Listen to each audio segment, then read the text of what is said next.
8.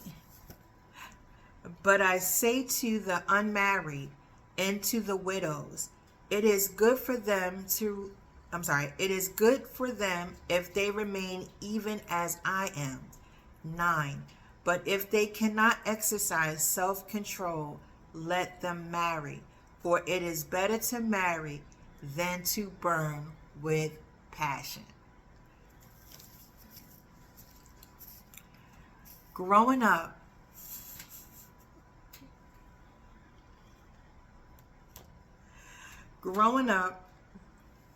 was an experience within itself, considering my mother. And I love my mother dearly.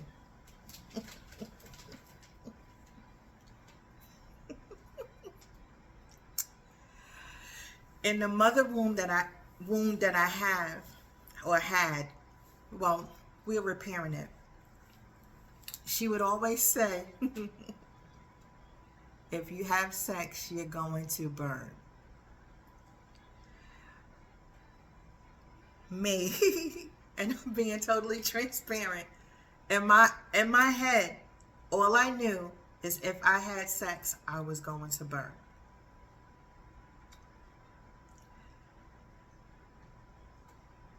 An older teen mom, I got pregnant with my first experience,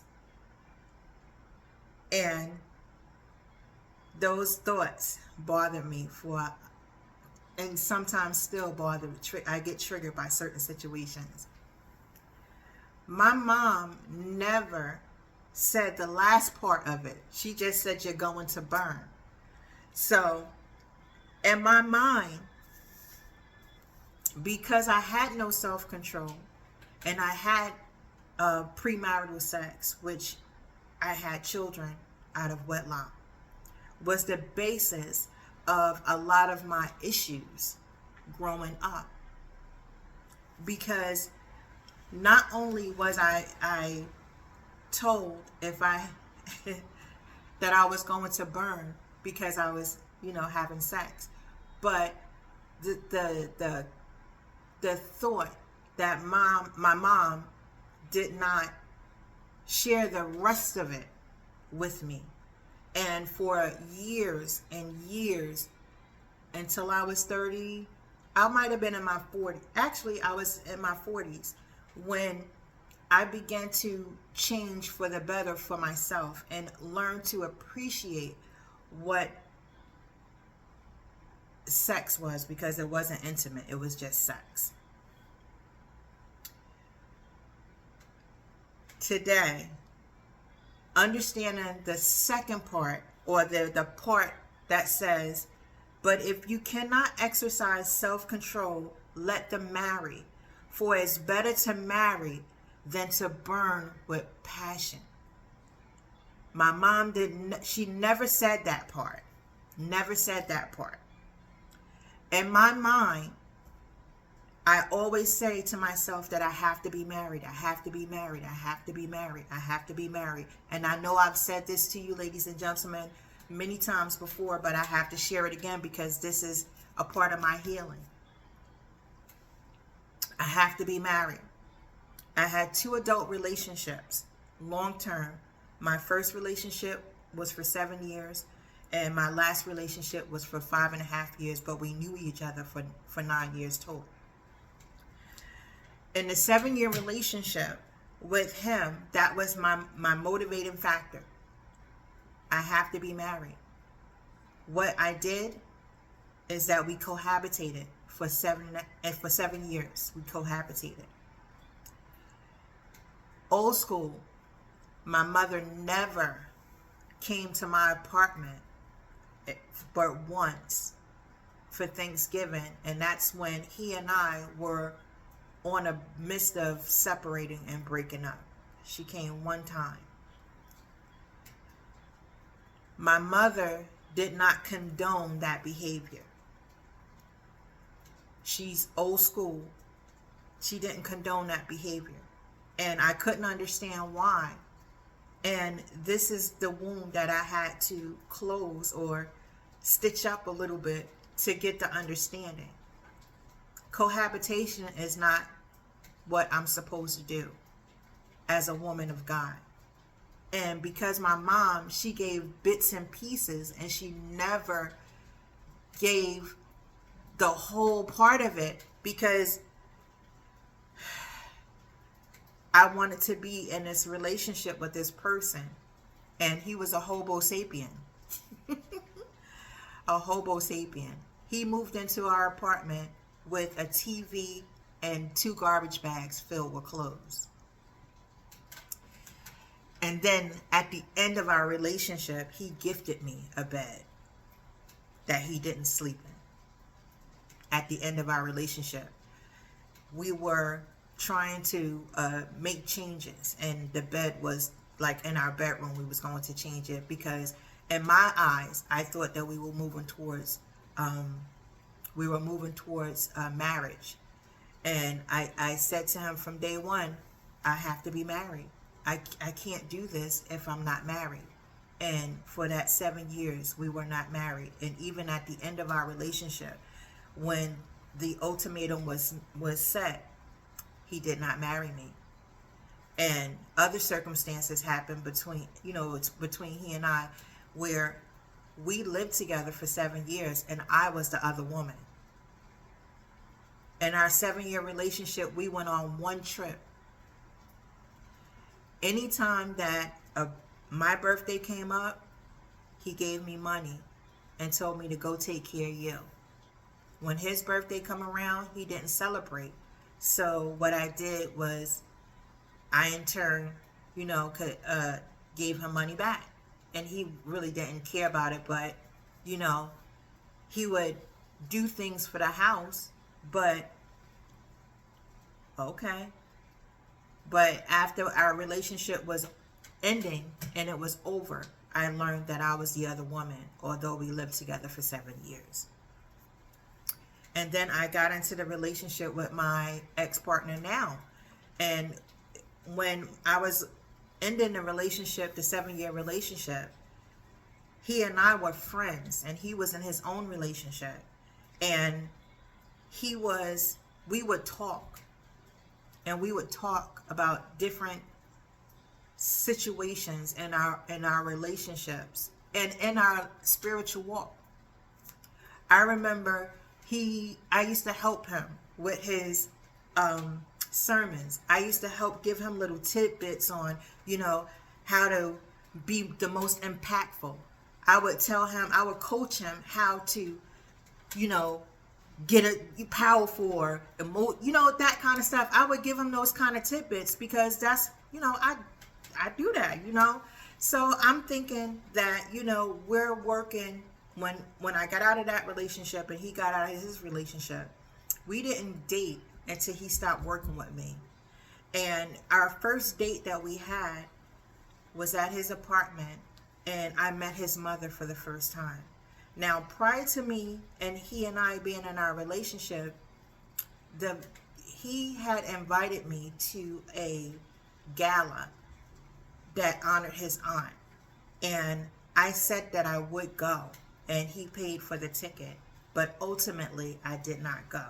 And that's only because I was intimidated by going to a gala to meet his family for the first time ever. And I was not his girlfriend, or we were not dating, we were just friends. I wasn't prepared to sit around and love being around his family, knowing that we were not in a relationship at that time. So I blew him off, and he was very upset behind it. And I don't blame him. I would have been too if I paid for a ticket and I gave him an excuse that, at the time I couldn't get away from my significant other, and I didn't have the words to tell him that I was going to a gala or anything like that. If I'm getting dressed to go out, I didn't have the words to do it, so I didn't. So when we got into our relationship in the beginning, in our friendship, we were developing him as the person that he is in church. Like, I was giving him little things to say. I was coaching him through certain things, and I loved that part about it as his friend.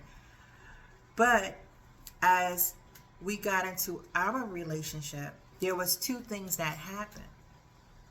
Yes, I transitioned out of a 7-year relationship, and so did he. My relationship ended, and I went right into this relationship with him, and then there was no healing. So my expectations from him was to make me feel better because I just broke up with this guy. Make me feel better because I don't want to be by myself. Make me feel better because he knew everything that I was going through in my relationship. He knew that it was ending. He knew that it wasn't great. He knew all of those things. And I also knew about him and how guarded he was, and how, how mean he was, and how, he was just bitter because of his breakup. So when we got together, it was definitely magic. And I say magic in a sense that I remember my job where I work at, we had a function.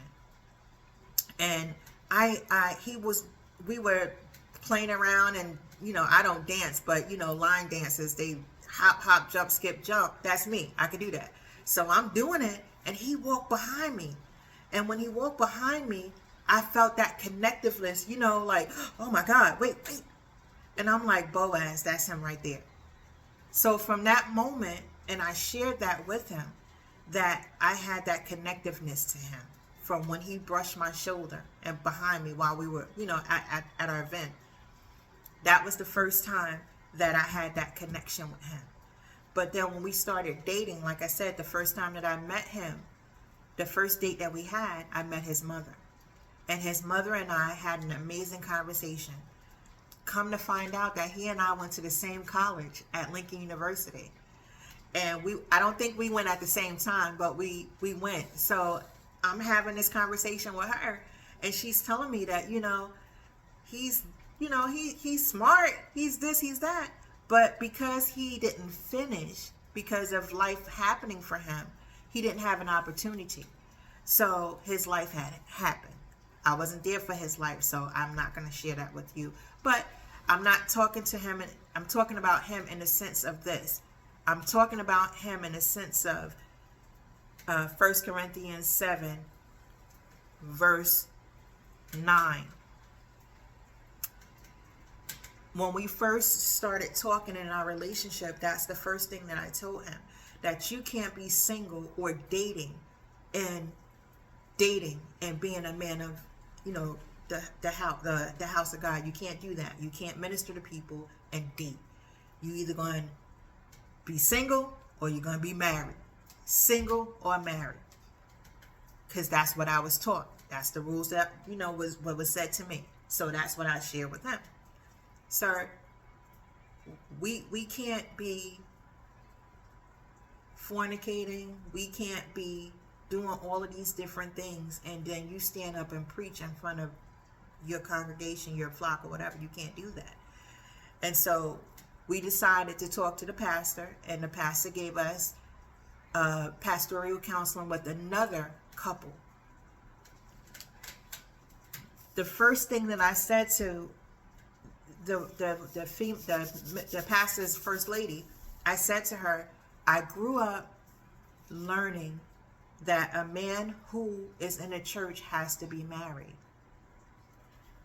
I said to her that I know I made mistakes. I know I have 2 children out of wedlock. I know all of these things. And I want to make sure that I'm doing it the right way. We had about 3 sessions. She and I clicked. He had 2.5 sessions with the pastor, and they bumped heads. He got upset with the pastor because the pastor told him that he was learning his wife every single day. And he didn't feel like that was good. So he stopped. In essence, that stopped us from, moving in the right direction. So after a couple of, years, we I was still going to my church. I would visit his church, but I would go to my church, and then COVID happened. We quarantined together. We started, being in our relationship. Really, for real now. So COVID happened. I was still living in, not here, but in another place, my hometown. And when COVID happened, I said, you know what, I'm going to just, come to your church. So I was already working here. He lived here. So let's go to church together. It can't hurt.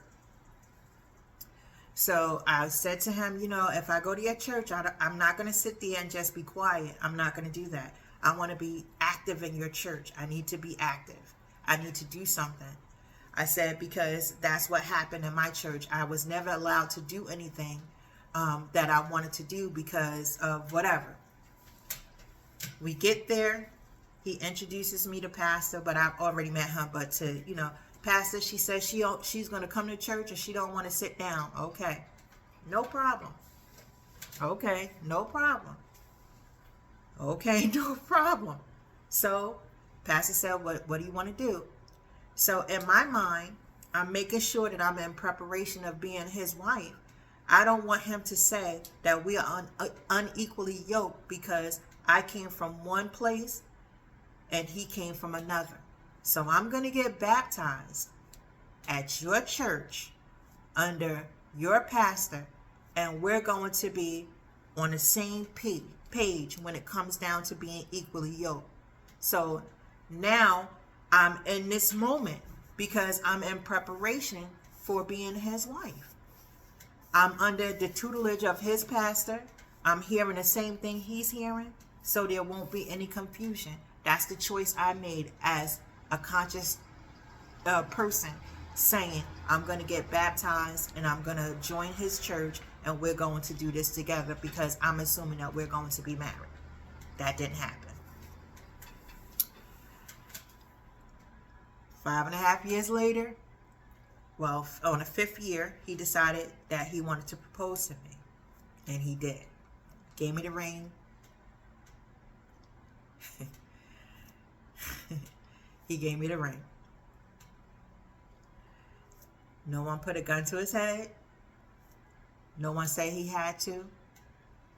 It was just what he was supposed to do, and he did it.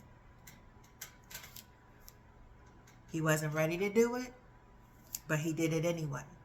Because in his mindset, he was on the right path. We was in this right path. This woman came and got baptized in my church. She's doing things at church. She's, being a part of.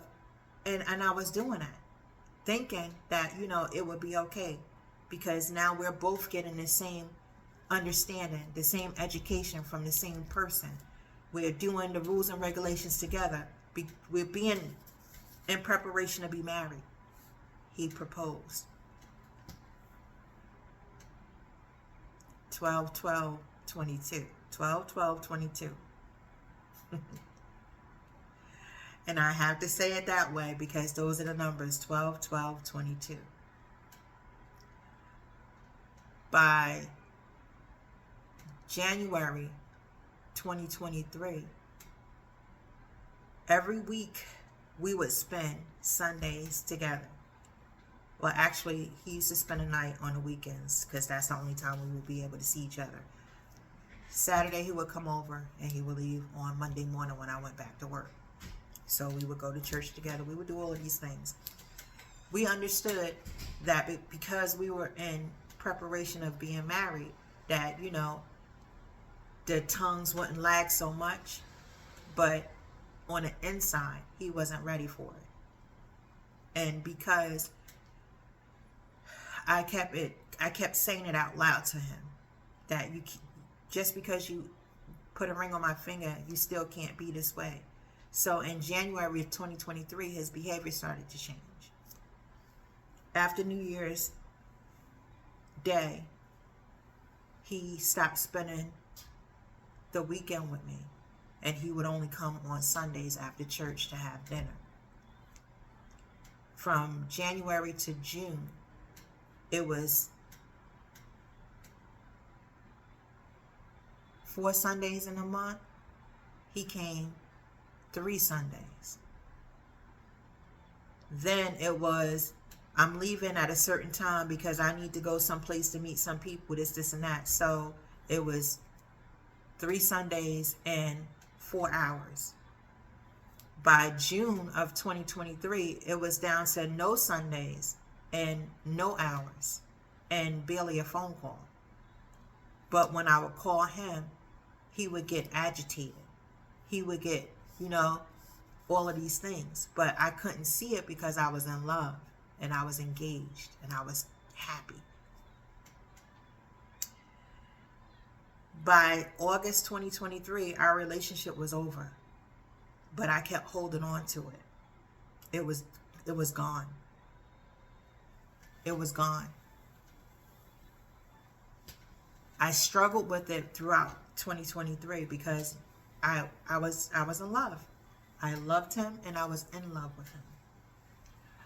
And he couldn't understand that aspect because I'm still trying to exercise self-control and give him some space so that we can be married. It didn't happen that way. He wasn't ready. Today, I'm learning that it was nothing I could have done any different than what I've done in that relationship. I couldn't have done anything any different because I was in preparation to be his wife. I was in preparation so that we could be in sync. I was doing everything I was supposed to be to make sure that we were equally yoked, that he never could say that I wasn't adequate. I worked. I actually enrolled in school, and I was in preparation, getting my, finances together, doing all of those things that I was supposed to do, and I was doing it, but it wasn't enough. So, in the preparation of preparing to be married, I was taking all of the things that I was learning from his mother, his stepmother, from other women that I value, my first lady, all of my first ladies, because I have 2, from my birth church and then my new church, my sisters,